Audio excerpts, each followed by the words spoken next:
I know you are Bitcoiners, not coiners. Yes. The principle of confirmation is really vital. And if you look at the weekly chart, we will see it later.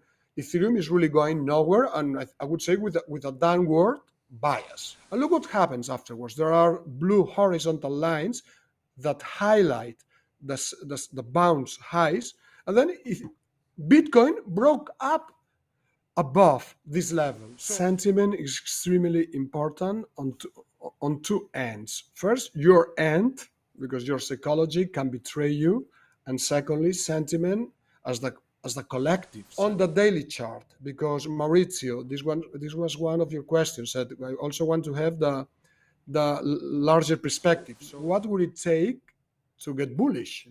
Because you want to know that the prevailing trend tends to persist. So, if the trend is bearish, the odds are that it will continue to be bearish. But for me, Bitcoin and gold are two very special assets, which is inflation protection and I would say Armageddon, Yeah. Armageddon protection. I suspect one day Bitcoin will be what it's supposed to be, the greatest insurance. And maybe one day the stock market will go down because there is financial reset, whatever. And then suddenly, this morning, you will wake up and see Bitcoin at 300, 400,000, whatever. Where do Yeah. you see Bitcoin going in the, I don't know, in 2025? Do you have a target, a top target? Do you have a bottom target? What do you see in the charts? Hey guys, welcome back to the show today. I'm here with Manuel, which is editor-in-chief of the downtheory.com. Manuel, how are you doing? ¿Qué pasa? ¿Qué pasa? Todo bien, tutto al posto. Everything is fine. Amazing. I'm super excited about this chat. I know you put together a presentation for us, so thank you so much for doing that. But before we dive into the presentation, do you mind to give us an intro and tell us a little bit about yourself? I was a lawyer by trade, so the first savings were made as a lawyer in Europe. I'm a Spaniard. And well, I've been a lawyer for many years. And then once you begin saving money, you have a problem. You have to invest your money. And at that time, there was no Bitcoin. I'm talking the late 80s, early 90s. But of course, then you have two options. Either you send the money to the local savings bank around the corner in your city, or you decide to become smarter or well, more skilled and say, "Well, look, I want to do a better use of my money." So I got really interested. It was, I tell you, the early 90s. I became interested in the stock market. There was no internet. I'm talking of 1991, 1992. At that time, Spanish bank, Banesto was his name, was bankrupt. And then the stock went almost to zero. And then, well, I didn't know anything. I knew much less than now, but I said, well, look, it's too big to fail. So another bank, Santander, another Spanish bank will take over, I think. So then I went to my local banks. I buy me many shares of Banesto, this bankrupt bank. And well, eventually, after a couple of months, Santander, another big Spanish bank, took over Banesto. And then, of course, the share exploded, and I think I sold out after 2 years for a tenfold or 15-fold profit. And of course, this got me hooked. For me, it's like it was a wow. I put, I don't know, whatever, $3,000, and then wow, it multiplied by 15. So then I got interested. Then came the internet, and then of course the internet opened for me the doors to the USA, and said, look, Spain is really very local, but there is the US stock market. And I started through Amazon buying books on stocks. And I said, wow. So there is lots of bullshit out there, but also there are a couple of good books. So then I really became, I was still a lawyer. I was still a lawyer. I was still making good money and my savings were going up. But of course, I was becoming more sophisticated. Eventually, around the year 2000, then I decided to move to the Dominican Republic. I said, well, thanks to the internet, I could still manage my things as a lawyer, but I didn't need to be present. And then little by little, I began the transition from being full-time lawyer to being also part-time, then full-time investor. And this is a little bit my story. Then I joined the board of a money management firm in 2006, 2007, 2008. So this gave me more exposure to the financial markets, because of course it's different when you are the investor, but also when you are in the board of a money management company. So I learned more things, practical things. And then eventually I completed the transition. I said, look, I want to be fully devoted to my trading, to my investing activity, because eventually you cannot be both. So eventually I was brave and I said, okay, I quit laws. I quit practicing laws for good. And I've been for some years now fully devoted to my own investments. And I'm also the editor of this, of thetheory.com. This is a stock market, and also crypto, Bitcoin in particular, market timing letter.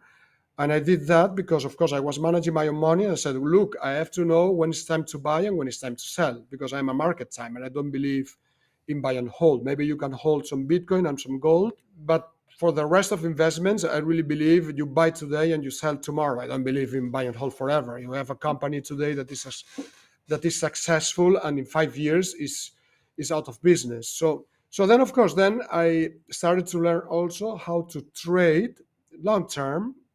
And eventually, after trying many things, I became convinced that the Dow theory was one of the best trend following methods to time not only the stock market, to time gold, to time Bitcoin, to time many things, any asset. So this is story. So eventually, this company, the theory.com, was not mine. I was a subscriber to the service, but the owner of the service, Jack Shaneb, who is a genius, is really, for me, one of the best market timers in the world. But he was getting old, and then he said, look, I think you would. I was a subscriber, but he invited me to join because we were always in touch. I was always making questions to him, and he was always answering. So he said, I think you are one of my subscribers that really understands best what I do. So eventually I was invited to take over his business. I said, why not?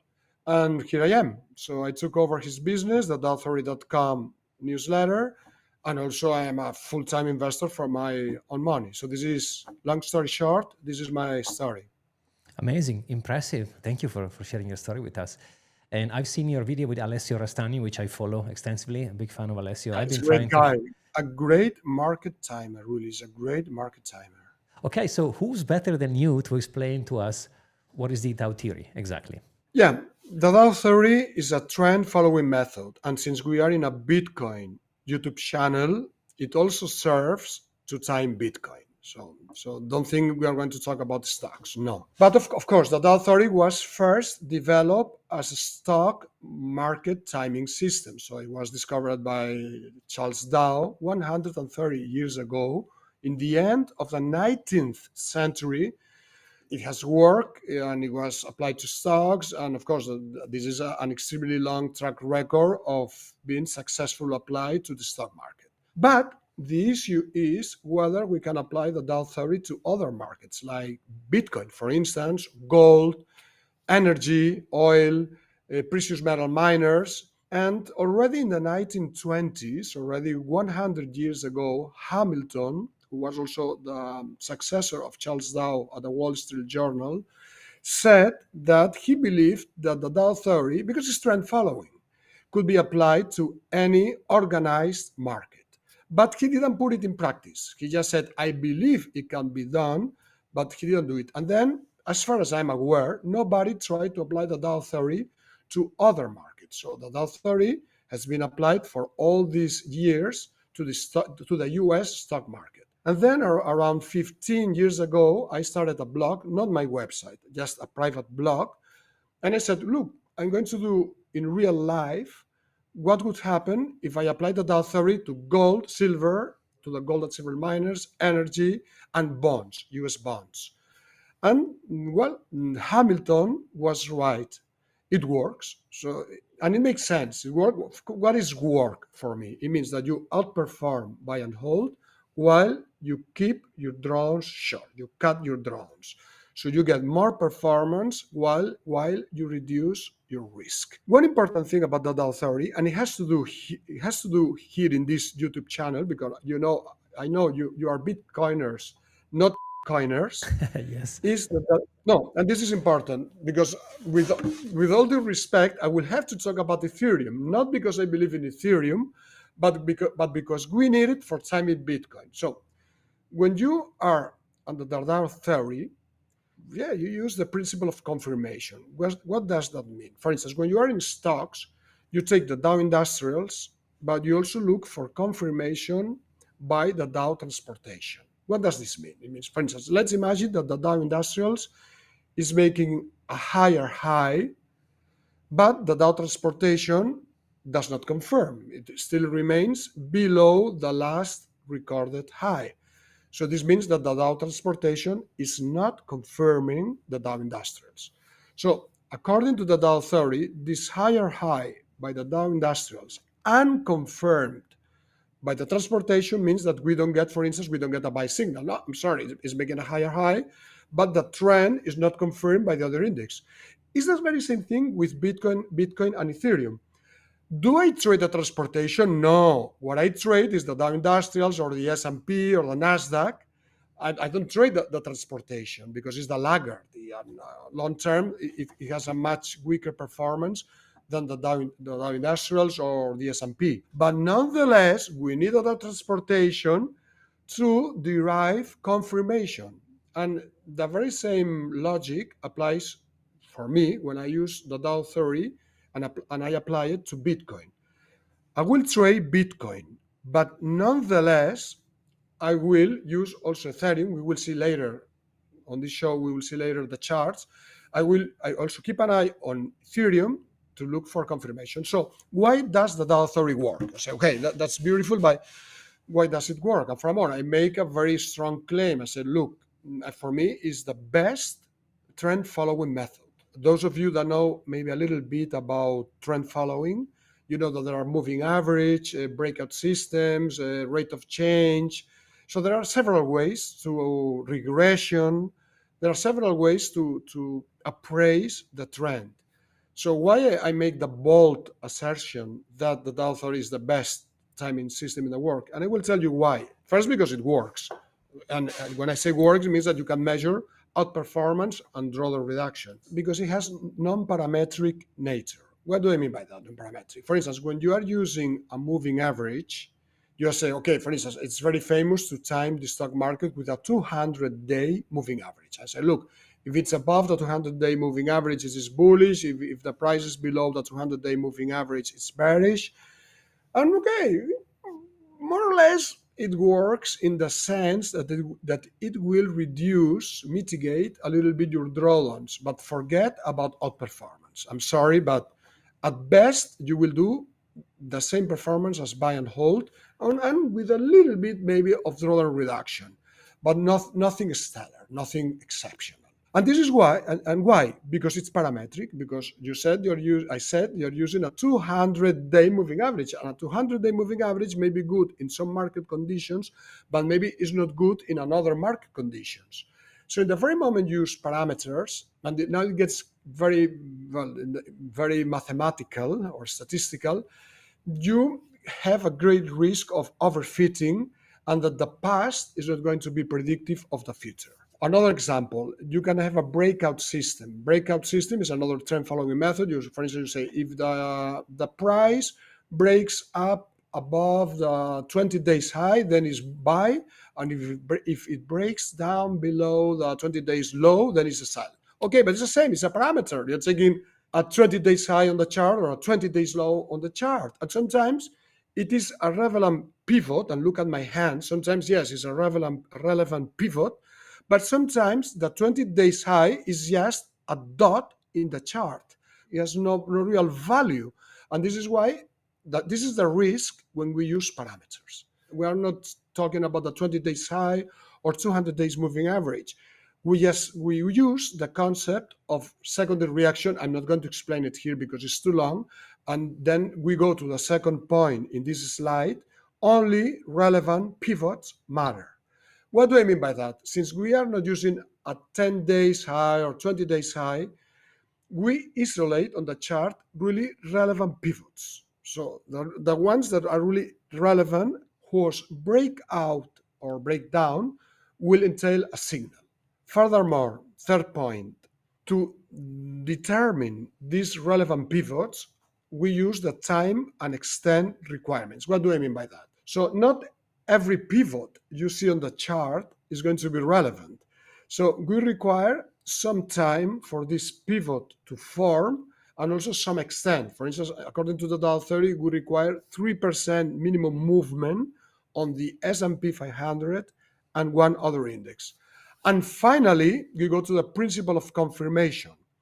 All these things apply to one index. Let's take the Dow Industrials, or let's take Bitcoin, for instance. Let's take Bitcoin, gold.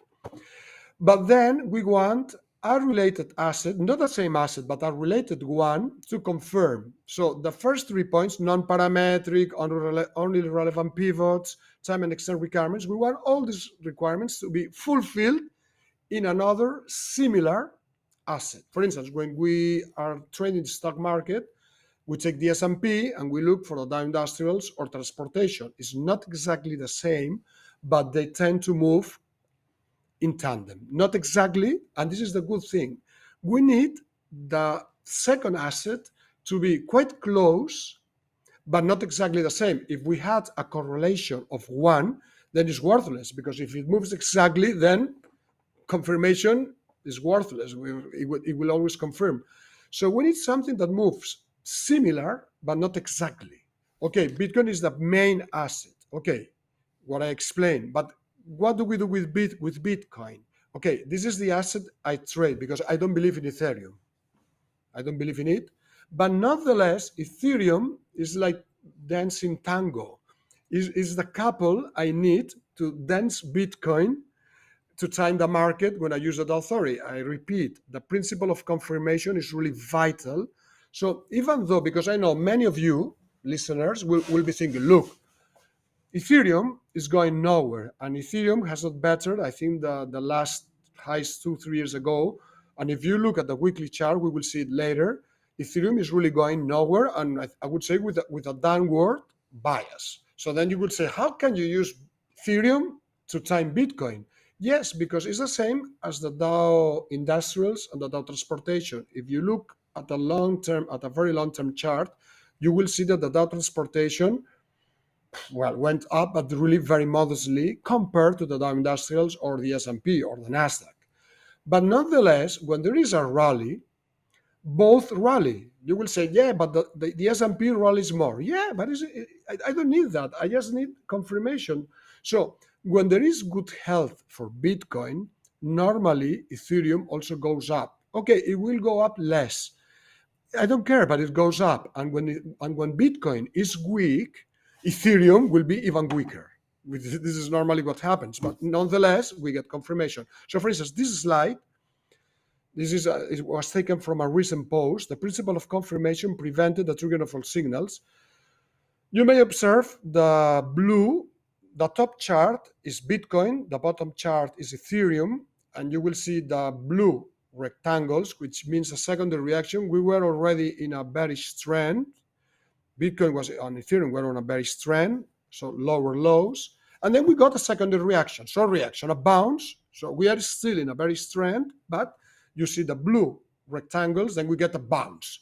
And this is good news. Oh, the bounce, then we had a pullback, this small brown rectangle, there are small brown rectangles, and this pullback set up Bitcoin and Ethereum for a new bull market. And look what happens afterwards. There are blue horizontal lines that highlight the bounce highs, and then Bitcoin broke up above this level. So if I only use Bitcoin, I would say, look, new bull market, buy. But look at Ethereum. Ethereum did not confirm, was just about to confirm, but did not confirm, did not break up above its secondary reaction highs. So lack of confirmation by Ethereum told me that the odds were very high for this Bitcoin breakup to be a fake out, so to be a false escape, a false breakout. And you can see in the chart what happened afterwards. Then Bitcoin went lower and even broke down below the last recorded low. So the bear market was again confirmed. And then it gets interesting. Then we get the gray rectangle, okay, on the right side of the charts. And then once again, we get a new bounce. Once again, we get hope. Maybe we get once again a buy signal. And Bitcoin once again broke up above the highs of the gray rectangle. And what happened to Ethereum? Once again, Ethereum failed to confirm. And this is not shown in this slide, but then Bitcoin and Ethereum both still had another leg down. So, in other words, may not like Ethereum, but using maybe not the best asset, but it's a correlated asset, helps you improve the quality of your trend following in order to know whether a breakup or breakdown is the real thing or not. This has been tested and used with gold, silver, bonds. So the principle of confirmation works. I've always been fascinated about trading because I don't understand any of it. I don't trade myself, but I like to look into these charts and speak to experts like you, because I believe, and tell me if I'm wrong here, but people trade assets. So if you understand people, you understand trading, right? Because at the end of the day, when there is a rally or there is a retracement, it's because people are either buying or selling, right? It's a speculation from both hands. Maybe it's one of the buckets you have in your bag of indicator to understand the market, because people are actually the market, if it makes sense. Sentiment is extremely important on two ends. First, your end, because your psychology can betray you, and secondly, sentiment as the collective sentiment of all market participants. Furthermore, I keep an eye on the Bitcoin Greed Fear Index. There is a Bitcoin Greed Fear Index, and it normally helps you time bottoms. For instance, let's imagine now we'll see later, we get a breakup in Bitcoin. And then, of course, if sentiment is still depressed, this is bullish, because when Bitcoin is making a higher high, ideally confirmed by Ethereum, but sentiment, for instance, here is still in the gutters, then it's a good thing. So yes, sentiment is very important. Also, your own sentiment, because it really can betray you. So when I started being a trader, I took a psychology course just to know who I am, which is very Wow. important, and how to master my emotions. Because trading sometimes is not easy, and sometimes you get whipsaw. So you sell and then you rebuy at a higher price level, and this is the price you pay to avoid a big drawdown. So eventually you will make more money with lower drawdowns, but in any given trade, anything can happen. On February 25th, 2025, Bitcoin broke below its January 13 secondary reaction lows and confirmed Ethereum previous breakdown. You see, once again, principle of confirmation. The trend shifted bearish, and from that time there was a significant leg down. But once again, you see on the right side of the chart, a blue arrow says bull market. We were in a bull market. Then we have the brown rectangles, which is a secondary bearish reaction against the bull market. So we are still in a bull market, but this downward movement is like a warning sign. Watch out! It's a secondary reaction. We are still in a bull market, but watch out. Then we get a rally, these small blue-gray rectangles, which this is the setup. This sets up for the potential bear market signal. And then you see on the bottom chart, Ethereum as the weakest was the first one to break down. There is the red downward arrow. So the first to break down below the last significant lows was Ethereum. So for me, this was not a bear signal for Bitcoin, because I wait for confirmation. So Bitcoin must also break down below its secondary reaction, its lows. But eventually, I think it was on February 25th, then the second arrow, then Bitcoin broke down. And then once again, then you get confirmation. And then we have extremely good odds of saying that the trend has shifted to bearish.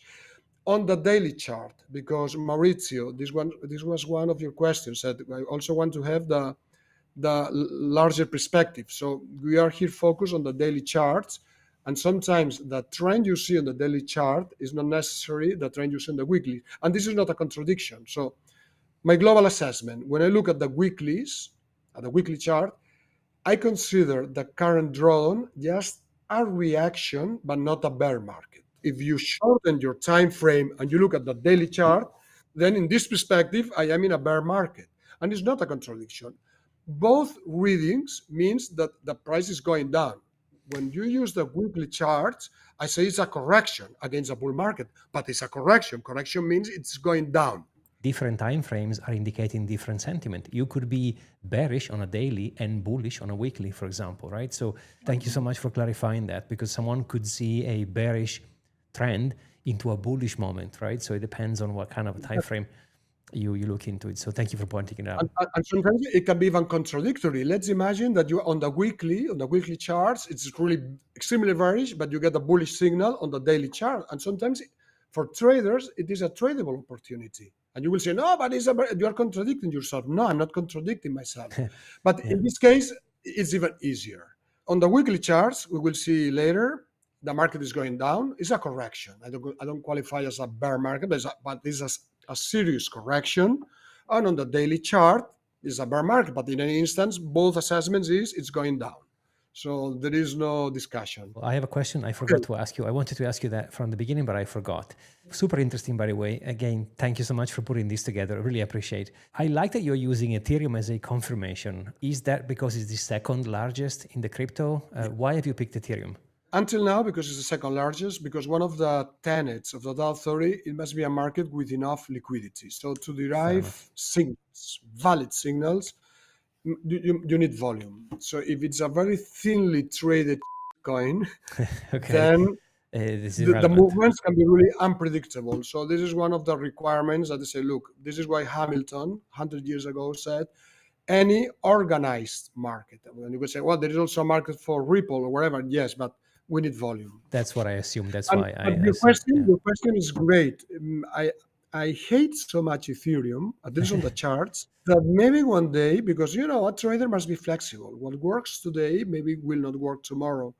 So maybe one day I will have to look for a substitute for Ethereum, because until now it has worked very nicely when I look for confirmation.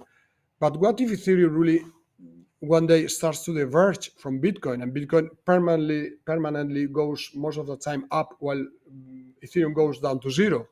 Then this is not the suitable couple to dance tango anymore. You can see on the charts, when Bitcoin is going up, Ethereum goes up less, but it goes up. So it's okay. And Bitcoin goes down, Ethereum goes down. Okay, it works. Even if you take Ethereum out of the equation and you measure the entire altcoin markets without Bitcoin, behave exactly like Ethereum. So it makes sense. I'm keeping an eye on Ethereum. Until now, it has worked, but I'm skeptical about Ethereum, and I don't like the charts. So well, let's see what happens. We are flexible. I said we are bearish on the daily chart. So what would it take to get bullish? Because you want to know that, and then this chart explains. Until now, we've been, the trend is down. But you will see on the charts a blue-gray rectangle, which is a secondary bullish reaction against the bear market. And you will see top Bitcoin, bottom Ethereum, and both, as always, Bitcoin rallies more, but I don't need. I just need confirmation. Both are going up. And then after going up, they started to go down, and they went down so much. A red arrow is highlighting those lows, were broken down again by Bitcoin, and once again, confirmation, and by Ethereum. So the bearish trend has been reconfirmed. Is this what you call the dead cat bounce? I would say that cat bounce is still a bearish trend. But I have no fixed opinions, because the good news is that if you look at the horizontal blue lines, for me, these are key levels. So if the dead cat bounce breaks up above these price levels for both Bitcoin and Ethereum, then I say that dead cat bounce was not a dead cat bounce. It was a strong rally, and then the trend would shift to bullish. And this is important, because now it's bearish, but you have to be really very swift when you change gears. And of course, according to the DAO theory, if I think it was the March 24th highs were broken up by both Bitcoin and Ethereum, the blue horizontal line, that would be bullish. And for me, on that on the daily charts, the trend would shift to bullish, and then it would be for me a dead cat bounce. It would be the real thing. But until then, I give another tenet of the Dow theory is that the prevailing trend tends to persist. So if the trend is bearish, the odds are that it will continue to be bearish. But of course, as one trader said, the trend is your friend until the Until the end end. when it Yeah. bends. So Yeah. eventually we change. But while a trend is operative, we give the benefit of that that it will continue. So any rally in principle is a dead cat bounce, but this is the beauty of the Dow theory. If it breaks up above the blue horizontal lines, then I'm sorry, but this is a new bull market. So Fair we enough. have objective price levels, and it's important. We need a roadmap. Well, look, on the weekly chart, things look different. If you look at Bitcoin, what I see, and you don't need to be a genius to see, is a bull market. Okay, the price has been going up for years, and now, okay, what I see is a correction, and there was a gap, and this gap was filled. There's a theory. Well, a theory. It's proven that the gaps tend to get filled. So Bitcoin got so ahead of itself in the last rally that one day it really gap up, and then normally gaps tend to get filled, and this gap has been filled, which is good news. I mean, it could imply that the correction on the weekly charts is nearing the end. And furthermore, there is a support, a very strong support at $70,000, which is the reddish line. And furthermore, you don't need to be an expert. You see that it's connecting past highs, so it's really an obvious level of support. I'm not an expert, but I see a beautiful cup and handle. Maybe I don't know if it's valid, but I can see maybe a cup and the handle, and it broke Yeah, out. And exactly. And you can see, and this is why on the weekly chart, exactly, there is a huge cap, the handle, and this is why on the weekly chart, what I see is just a correction within a secular bull market. So this is a different conclusion from the daily, but it's different. It depends on your time frame. But what I see here is a correction. But watch out. I think this $70,000 support should hold. If it gets broken down, then the next support is at a much lower price level. 49,500. Exactly. And then I would say, even according to the theory applied to weekly charts, then for me the trend would shift to bearish. How likely do you think we're going to retest the 70? Because it feels like we want to touch it, right? Like if I look at this without, like I said, I'm not an expert, but it feels like he wants to flirt with this. Do you think there is a chance we will retest the 70 down here? It could test it. The only good news I will explain later is that liquidity should be favorable now to Bitcoin. But until now, liquidity, and this is why we got this correction. And for sure, you're very aware because there are lots of talk. I discovered nothing new. There are lots of posts on X, global M2. So take the monetary base M2. Take the global one, which is the monetary base of the big countries divided by the value of the US dollar, and then you get a proxy of global liquidity. And this is I discovered nothing, but you go to Onyx, and there are many people that really have great studies, and there is a great correlation between global liquidity M2 and the price level of Bitcoin, but there is a lag. So when liquidity peaks, then Bitcoin still goes up for a while and then it starts to go down. And the same happens when Bitcoin bottoms and maybe liquidity has been going up for several weeks. But right now, I think it's one of the last slides we will see later. Liquidity should be by mid-April, so it means now, tailwind to Bitcoin. So if I look at liquidity, I think that maybe with a little bit of luck, this support is not going to be touched, or if touched, is going to be really very briefly, and it should go up. Because furthermore, the weekly chart is bullish. Don't forget that. Would you say it's a good time to buy Bitcoin if you have maybe a longer time frame? I would wait. I would go to the daily chart and I would wait for the breakup exactly. The thing was the March 24th highs to be broken up. Furthermore, is very close from our present price level, so it's Exactly. not that you get too late. So you see, and you see, this is the beauty of using two time frames.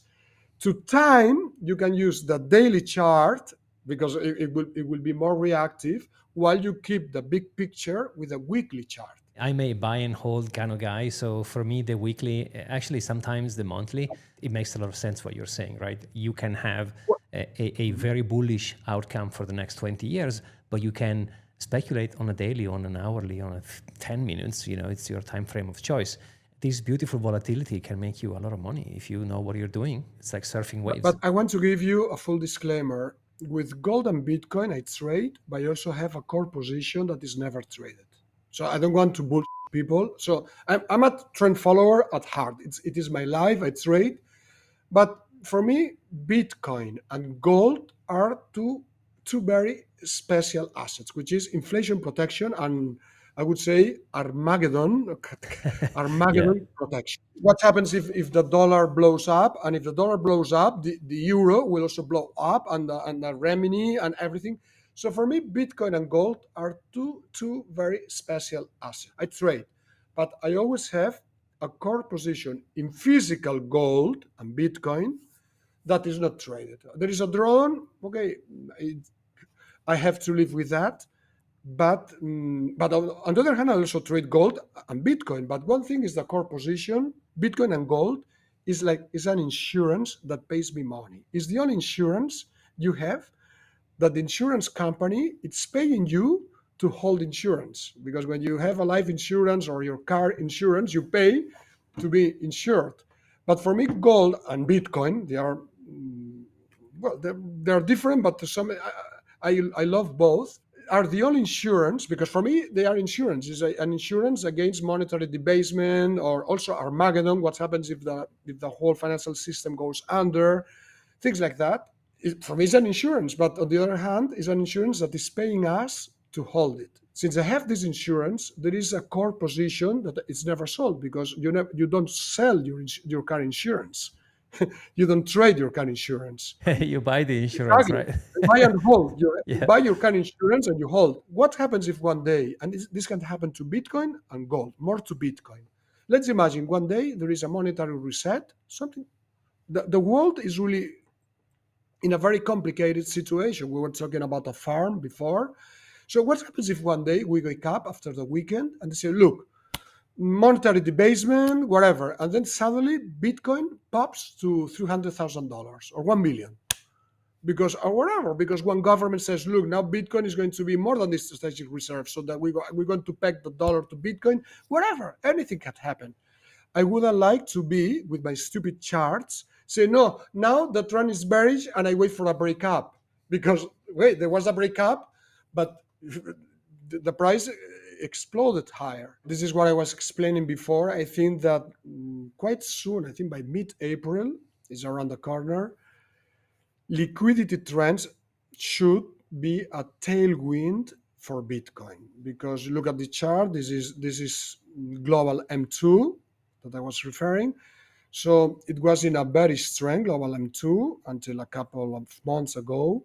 And you will see two red horizontal lines, and you see the two red horizontal lines, and both have been broken up by a new trend. So it's the same technical analysis. So those previous highs have been surpassed, which means for me it's clear the trend now is up. So it doesn't take a genius to see it on the chart. We have taken out two significant previous highs, so now the trend is up. There is a lag between a positive trend for global M2 and Bitcoin price action. Some say 70 days, others say 110 days. Well, this is like a cult, a sect. But nevertheless, be it 70 days, 110 days, now, quite soon, this liquidity should influenciate Bitcoin. And I would like to make a final remark, because these liquidity trends also affect the stock market to a lesser extent. So there is a higher correlation between liquidity and Bitcoin than liquidity and stocks, but it also affects stocks. And I was asked recently, well, basically, okay, Bitcoin moves high more than stocks, but they more or less move the same. But I think one day Bitcoin will decouple from stocks. Until now, liquidity goes up, stocks go up, and Bitcoin goes up more. But I suspect one day Bitcoin will be what it's supposed to be, which is the greatest insurance. And maybe one day the stock market will go down because there is financial reset, whatever. And then suddenly, this morning, you will wake up and see Bitcoin at 300, 400,000, whatever. And it will decouple. And you will see one market going down while the other goes up. So now I think that Bitcoin still hasn't come of age, still is a minor, because eventually Bitcoin will move according to its own forces, not according to a surrogate of the stock market. Maybe I'm wrong, but I think one day we will see something like that. I believe in Bitcoin, so I believe the rationale of Bitcoin is the same of the rationale of gold, and even better, it's digital gold. It's something that cannot be inflated away. People say it doesn't have intrinsic value. This is bull. Gold almost okay. It can be used in jewelry, but many things cannot have intrinsic value, but they can have exchange value and store of wealth value. So for me, this is clear. I believe in Bitcoin. I believe it cannot be inflated away. It can be a store of value. Furthermore, it is resistant. But there was this paper shown in the slide that, well, people that are more intelligent than I say that Bitcoin could be vulnerable to a 51% attack. And well, the gist of it is that the more expensive Bitcoin, the higher the price, the more expensive it is to defend it against hackers, against a 51% attack. I lack the intelligence or the knowledge, but this is the only if. But also gold has ifs, because gold is, you cannot take it with you. So gold is an insurance, but if the going gets tough, it's not going to be so easy for you to access your gold. I would argue the opposite. I would say in order for you to conquer 51% of the network, you'll have to put so much money into it. And the more the price is going to grow, the more money is going to cost. And also, arguably, I would say the more Bitcoin propagates, the more it becomes decentralized, which means it's going to become even harder to get 51%, right? So this is referred to double spending, I guess, which means when you control the network, you can revert transactions and then you can cheat, I guess, the network itself. But the amount of money required to take 51% of the network today is going to be more expensive than Bitcoin itself. So I have not seen the paper. I will have a look into it, because if you only read positive things about stuff and if you only speak to people they are positive about things, you never actually use your brain to think. So I like to every now and then to have a different approach or different point of view. Thank you. I'll definitely have a look at this. To second guess. Sometimes it's always good as investors, and furthermore, we all have exposure to. But maybe my personal take is I have Bitcoin, I have gold, I have land, I have stocks. As a trend follower, for stocks there is no core position.